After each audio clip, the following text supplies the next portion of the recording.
Hamas की ओर से किए गए रॉकेट हमले को लेकर प्राइम मिनिस्टर नरेंद्र मोदी ने कहा है कि हम निर्दोष पीड़ितों के साथ खड़े हैं। उन्होंने इसे आतंकी हमला करार दिया है। आतंकी हमलों पर प्रधानमंत्री मोदी की प्रतिक्रिया का भारत में इजराइल राजदूत नाओर गिलेन ने धन्यवाद दिया। उन्होंने कहा कि भारत के नैतिक समर्थन की बहुत जरूरत है। इजराइल मजबूत होगा। इजराइल और भारत का बहुत अच्छा दोस्ती है और अच्छा रिलेशन है एक दूसरे के साथ। समाचार एजेंसी सिन्हुआ की रिपोर्ट के अनुसार जैसे ही समूह ने रॉकेट हमलों की जिम्मेदारी ली, जैसे ही समूह जो हमास ग्रुप का है उसने रॉकेट के हमलों की जिम्मेदारी ली। हमास नेता मोहम्मद अल दीप ने इजराइल के खिलाफ नए अल अक्सा फ्लड सैन्य अभियान की शुरुआत की घोषणा की। वही अक्सा मस्जिद जो मैं बोल रही हूँ उसी के इर्द गिर्द इन लोग का लड़ाई चलते रहता है। हमास के हमले के बाद इजराइल ने इमरजेंसी लगा दिया पूरे दिन। एक्चुअली इजराइल बहुत छोटा कंट्री है।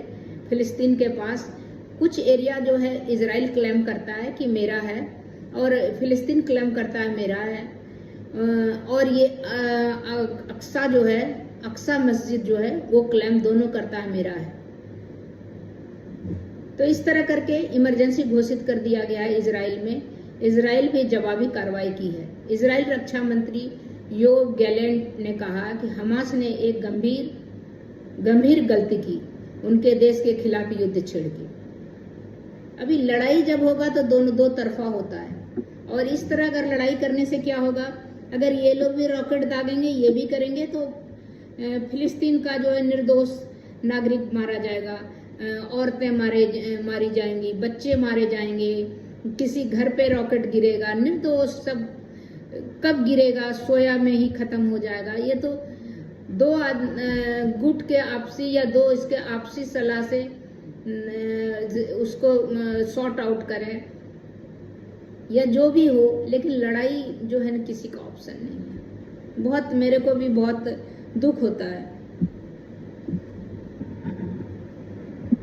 कड़ी निंदा की है। प्रधानमंत्री नरेंद्र मोदी ने कहा है कि संकट की इस घड़ी में भारत इजराइल के साथ खड़ा है। प्रेसिडेंट ने भी ये कहा, इंडिया के प्राइम मिनिस्टर मोदी ने ये कहा है कि भाई ये दहशतगर्दों ने जो हमला किया है, इन हमलों पर इजराइल का भरपूर रद्द अमल, फलस्तीनियों के खिलाफ भरपूर कार्रवाई और हालत जंग का ऐलान कर दिया। गजा पर फजाई हमले शुरू कर दिए। जमीनी और समंदरी रास्ते से भी कार्रवाई का फैसला। रिजर्व फौजी तलब, सिक्योरिटी चीफ को भी बुला लिया गया। This is Prime Minister Modi's reaction to the attack on Israel. Now, this is a very strong reaction coming in from the side of the Prime Minister. אנחנו במלחמה ואנחנו ננצח. 5,000 rockets were fired on the state of Israel. Israel ने बोला है कि इस बार जो लड़ाई होगी ना उसमें हमास का हलवा बना देगी इजराइल। अच्छा, इजराइल ने पिछले दिनों में हाफिज साहब ये पाकिस्तान के अंदरूनी मामलात में जो मुदाखलत की है, तौहीन रसालत के कानून पर तनकीद तक की गई। अब सवाल ये कि इजराइल इस वक्त ऐसा क्यों कर रहा है और उसने गजा पर बड़ा फजाई हमला शुरू कर दिया है। तो जब इसराइल का आगाज और इब्तिदा खारिजा पॉलिसी की पाकिस्तान की खात्मे से है, अब वो इसराइल पाकिस्तान का दोस्त किस तरह हो सकता है? ऑब्वियसली इसराइल के पास एक बड़ी मिलिट्री पावर है, वो they will come with full force और उसके कॉन्सिक्वेंसेस अगले कुछ दिनों में। अभी तो वो विक्टिम कार्ड शो कर रहे हैं कि हम पे हमला हो रहा है। जब वो रियल पावर में आएंगे तो फिर जब होगा फिर दुनिया कहेगी कि फलस्तीन के साथ क्या हो रहा है। विभाग ने कहा कि हमास के हमले से अब तक कम से कम 22 लोगों की जान गई है। अब भारत के खुलकर इजराइल के साथ आ जाने से पाकिस्तान सकते में है। हमास ने जो कि एक दहशतगर्द ग्रुप है, एक टेररिस्ट ग्रुप है, उसने इजराइल के ऊपर ऑपरेशन अल अक्सा फ्लड, अल अक्सा मस्जिद भी है, आपने नाम सुना होगा, तो अल अक्सा फ्लड के नाम से इजराइल के ऊपर 5,000 मिसाइलें छोड़ी बहुत कम समय में। 5,000 rockets were fired on the state of Israel. Israel ने बोला है कि इस बार जो लड़ाई होगी ना उसमें हमास का हलवा बना देगी इजराइल।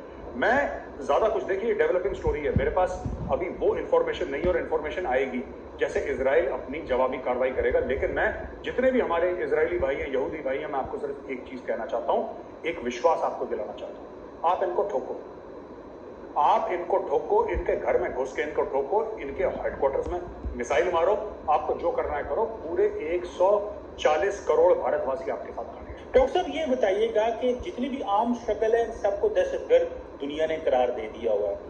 वो जारी बात है, one man freedom fighter is another man terrorist, हम ये डेफिनेशन अक्सर डिस्कस करते हैं, लेकिन जितनी भी कश्मीर में स्ट्रगल हुई दुनिया उसको दहशतगर्दी कहती है और पाकिस्तान भी उसको डिफेंड नहीं करता। अगर फ़लस्तीन में आप चले जाएं तो इसको भी जारी बात है लार्जर जो पिक्चर में दहशतगर्दी कहा जा रहा है। फ्रेंच प्रेसिडेंट ने भी ये कहा, इंडिया के प्राइम मिनिस्टर मोदी ने ये कहा है कि भाई ये दहशतगर्दों ने जो हमला किया है।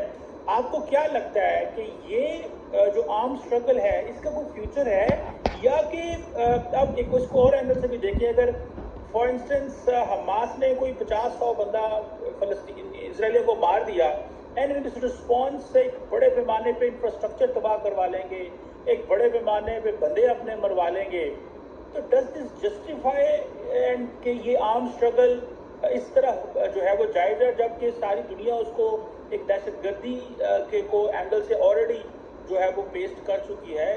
इस पे क्या कहेंगे? देखिए, जहाँ तक सिर्फ फिलिस्तीनियों का ताल्लुक है, थोड़ी सी अगर हम वो मैप देखें तो बिल्कुल दो कोनों पे गजा एक तरफ और दूसरी तरफ वेस्ट बैंक है, जिसके अंदर 80-90 किलोमीटर का फासला भी है और इनका आपस में लिंक भी कोई नहीं बीच में, चूंकि इजराइल का कंट्रोल है। डॉक्टर साहब, बिल्कुल डॉक्टर साहब, जुल्म और ज्यादती का खात्मा होना चाहिए, लेकिन इस वक्त ये जो हालात पैदा हो गए हैं, अगर इसमें कैजुअल्टीज होती हैं, इंटरनेशनल मीडिया एक ख़ास आपको पता है कि वो जब सारी वेस्टर्न पावर्स आ जाती हैं तो वो उन्होंने सारी जो स्ट्रगल है उनको लेबल कर दिया हुआ है एज ए दहशतगर्दी की मूवमेंट्स, और मेजॉरिटी लोग ममालिक ने वेस्ट में हमास को मिलिटेंट ऑर्गेनाइजेशन करार दिया हुआ है। इसके क्या कॉन्सिक्वेंसेज हो सकेंगे, क्या and then at the end of the day वो जो अनआर्म्ड फ़लस्तीनियंस हैं उनकी भी ज़िंदगियाँ जो हैं वो जारी बात है ख़तरे में हैं। तो ऑब्वियसली अब ये कितना क्या इस होल ऑफ ए फ़लस्तीन एक अप्रोच है या कि एक ग्रुप की अप्रोच है, it's yet to be seen, और इसका जारी बात है कॉन्सिक्वेंसेस नजर आएंगे। ऑब्वियसली इसराइल के पास एक बड़ी मिलिट्री पावर है, वो they will come with full force, और उसके कॉन्सिक्वेंसेस अगले कुछ दिनों में, अभी तो वो विक्टिम कार्ड शो कर रहे हैं कि हम पे हमला हो रहा है, जब वो रियल पावर में आएंगे तो फिर जब होगा फिर दुनिया कहेगी कि फ़लस्तीन के साथ क्या हो रहा है, वो एक फिर एक हम और चीज़ में चले जाएंगे। बट ऑब्वियसली ये जिसे वो कहते हैं अमन की जितनी भी कोशिशें थी उनको तो नुकसान हो गया, एक जो एफर्ट डेवलप हुई है उससे। लेट्स सी आगे इस हवाले से क्या होता है। क्या इसमें मैं आखिर में एक चीज़ मेंशन कर दूं कि अभी सिर्फ फ़िलिस्तीन के अंदर से ये रेजिस्टेंस आई है, और मेरा ख्याल है कि कहीं जब इसका अल्टीमेट ऑब्जेक्टिव्स की तरफ जाएंगे, अगर हिजबुल्लाह इन्वॉल्व हो जाती है, जिहाद इस्लामिक जिहाद जो है, हमास दोनों मिलकर इन्वॉल्व हो जाती हैं, और जिस रेजिस्टेंस ब्लॉक की मैं बात कर रहा हूँ वो अनरिटन है लेकिन उसकी एक प्रेजेंस है इस रीजन के अंदर, अगर उनकी इन्वॉल्वमेंट हो जाती है तो मेरा ख्याल है कि बड़े लॉन्ग टर्म इम्पैक्ट्स आएंगे इस रीजन के ऊपर, जो कि इतनी मुश्किल से जो इकोनॉमी यहाँ की थोड़ी सी स्टेबल हुई है। अच्छा, इसराइल ने पिछले दिनों में हाफिज साहब ये पाकिस्तान के अंदरूनी मामलात में जो मुदाखलत की है, तौहीन रसालत के कानून पर तनकीद तक की गई। अब सवाल ये कि इसराइल इस वक्त ऐसा क्यों कर रहा है, और इसराइल दिन रात फ़लस्तीनियों पर मजालिम भी ढाता है और पाकिस्तान तो इसे तस्लीम भी नहीं करता है, तो किसकी हिमा पर ये सब किया जा रहा है? देखिए, एक बात बीबी आप ज़हन में रख के और आपकी तवज्जो से पूरी कौम के इल्म में लाना चाहता हूँ, जो हमने अपनी क़ियादत से अपने अकाबिर से सुना है या हमने तारीख़ की किताबों में पढ़ा है, 47 अगस्त में पाकिस्तान वजूद में आया, 48 में इसराइल वजूद में आया, और इसराइल की पॉलिसी खारिजा पॉलिसी का बुनियादी नुक्ता ये था कि हमारी खारिजा पॉलिसी में से बुनियादी नुक्ता पाकिस्तान का खात्मा है।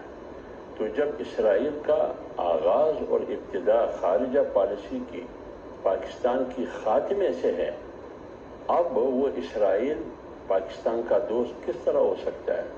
और क़ायद आज़म मोहम्मद अली जिन्ना साहब की फरमूदात इसराइल के बारे में आपके सामने है, और मेरा आइन, इस मुल्क का आइन, उसकी वर्जन इसराइल के बारे में आपके सामने। Hi friend, welcome to daily blog Ruby Thakur channel. मैं हूं आपकी होस्ट रूबी ठाकुर। अभी फिलिस्तीन के साइड से हमास ने इजराइल पर हमला कर दिया। इजराइल के हमले से वहाँ के बहुत जान माल का नुकसान हुआ। इस पर हमारे प्रधानमंत्री जी नरेंद्र मोदी इजराइल के साथ बोले, मैं इजराइल के साथ खड़ा हूँ। पीएम मोदी ने हमास की आतंकी हमले को दुखद बताया। इजराइल पर हमास के आतंकी हमले के बाद प्रधानमंत्री नरेंद्र मोदी ने प्रतिक्रिया की। उन्होंने कहा, इजराइल के आतंकवादी हमले की खबर से गहरा सदमा लगा है। हमारी संवेदना, प्रार्थना निर्दोष लोग जो अपने जान माल इस हमले में गंवा दिए हैं। इजराइल पर हमास की आतंकी हमले के बाद वो निर्दोष पीड़ित परिवारों के साथ खड़े हैं। हम इस कठिन समय में इजराइल के साथ एकजुटता से खड़े हैं। फिलिस्तीनी आतंकवादी समूह हमास ने शनिवार को इजराइल के खिलाफ नए सैन्य अभियान की घोषणा की। पिछले साल मई के बाद पहली बार गाजा पट्टी से यहूदी राष्ट्र की ओर मिसाइल की बौछार की गई। इससे कई इजराइलियों का मौत हो गया। ये लड़ाई इन लोगों का बराबर होते रहता है। इन दोनों का एक मस्जिद में है, वो दोनों का क्लेम है कि मेरा है वो अक्सा मस्जिद, तो मस्जिद तो अब पता नहीं किसका है, लेकिन दोनों क्लेम करते हैं। यही एक लड़ाई का कारण मुझे लगता है, जहां तक मेरे को जानकारी है। इजराइल पर हमास की आतंकी हमलों की ब्रिटेन, फ्रांस सहित तमाम देशों ने आलोचना की। इस पर भारत की भी प्रतिक्रिया आई। प्रधानमंत्री नरेंद्र मोदी ने सोशल मीडिया पर पोस्ट करते हुए हमले की निंदा की है। उन्होंने कहा, इजराइल पर आतंकी हमलों की खबर उन्हें गहरा सदमा लगा। उन्होंने निर्दोष पीड़ित एवं परिवारों के साथ संवेदना जताई। सही बात है, हमले अगर होते हैं तो जिसका ईगो क्लैश होता है, यूक्रेन में आप देखिए, यूक्रेन का जो यूक्रेन का प्राइम मिनिस्टर है या प्रेसिडेंट, उन लोग का ईगो, इधर रशिया का ईगो, इन लोग में क्या पीस कौन रहा है? बीच में कितना मर रहा है। किसी का लेडीज और बच्चों को बाहर जाने के लिए बोला, सब आदमी को रख लिया। अब आदमी मर जाएगा तो औरत और बच्चे को देखने वाला कौन होगा? बहुत ही मुश्किल घड़ी होता है मेन परिवार और निर्दोष के लिए जब लड़ाई छिड़ता है। तो इसीलिए मेरा जो है अपना विचार है कि लड़ाई के बजाय बातचीत से सुधरे, या नहीं तो कोई कम ज़्यादा होके ये झंझट लड़ाई वाला नहीं करे। लड़ाई में क्या होता है, बहुत पूरा का पूरा कंट्री बर्बाद हो जाता है। एग्जाम्पल के लिए देखिए लीबिया, आपका देखिए इराक, ये सब कितना पूरा तहस नहस हो गया, मतलब नाम मिट गया इसका, जो इतना अच्छा कंट्री था। और अब देखिए इसका, और इसी तरह भी यूक्रेन का देखिए, यूक्रेन का क्या हाल है। तो इसीलिए लड़ाई तो बिल्कुल नहीं करना चाहिए, लेकिन ये अभी हो गया लड़ाई में, तो इसमें हमारे प्रधानमंत्री जी को भी गहरी सदमा लगा हुआ है। वो संवेदना व्यक्त कर रहे हैं निर्दोष के साथ। और देखिए इसके साथ